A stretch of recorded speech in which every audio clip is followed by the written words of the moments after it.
Hi hello friends, super കൺമണി സീരിയലിൻ്റെ promo വിശേഷങ്ങളിലേക്ക് എല്ലാവർക്കും സ്വാഗതം. അങ്ങനെ തന്നെ ബലരാമൻ്റെ അച്ഛനും അമ്മയും, അതായത് സുമിത്രയും ബാലും കൂടി എന്തായാലും സ്റ്റേഷനിലേക്ക് വന്നിരിക്കുകയാണ്. അപ്പോൾ പറയുന്നുണ്ട്, സുമിത്ര പറയുന്നുണ്ട്, 30 വർഷത്തെ കാത്തിരിപ്പാണ് നമ്മുടെ, ഇന്നത് അവസാനിക്കും എന്നൊക്കെ പറയുന്നുണ്ട് കേട്ടോ. അങ്ങനെ തന്നെ അവിടേക്ക് സാഗറും സുജുവും കൂടി വരുന്നുണ്ട് കേട്ടോ. അങ്ങനെ വരുന്ന സമയത്ത് തന്നെ പെട്ടെന്ന് അവർ മൈൻഡ് ചെയ്യാതെ പോകുമ്പോഴത്തേനും ബാലു ആണെങ്കിൽ സാഗറിൻ്റെ കൈ പിടിക്കുന്നുണ്ട്. പെട്ടെന്ന് തന്നെ സാഗർ നോക്കുമ്പോൾ ആ പഴയ ശത്രുവിനെ കേട്ടോ കാണാനായിട്ട് പറ്റുന്നത്. അതിനുശേഷം തന്നെ അവർ സംസാരിച്ച് അങ്ങോട്ട് പോകുന്നുണ്ട്. അതിനുശേഷം തന്നെ കൃഷും കൺമണിയും അതുപോലെ സാഗറും അവർ കിട്ടിയ സന്തോഷത്തിൽ നിൽക്കുന്ന സമയത്താണ് പെട്ടെന്ന് തന്നെ നമ്മുടെ കൃഷി പറയുന്നത്, അത് ആ പോകുന്നത് ബലരാമൻ്റെ അച്ഛനും അമ്മയാണെന്ന് പറയുന്നു കേട്ടോ.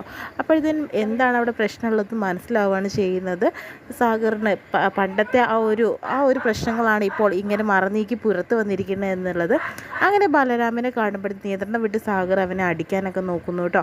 അങ്ങനെ എല്ലാവരും കൂടി സാഗറിനെ പിടിച്ചു മാറ്റാനായിട്ട് നോക്കുന്നു. പാവം ബലരാമൻ ഇതൊന്നും തന്നെ അറിഞ്ഞതല്ല. പക്ഷേ ഇനി ബലരാമൻ്റെ നേർക്കാണ് എല്ലാ കുറ്റങ്ങളും എന്ന് പറഞ്ഞിട്ടാണ് നിൽക്കുന്നത്. ഇത്രയും കാണിച്ചുകൊണ്ടാണ് നല്ലൊരു പ്രഭവ വിശേഷം കഴിയുന്നത്.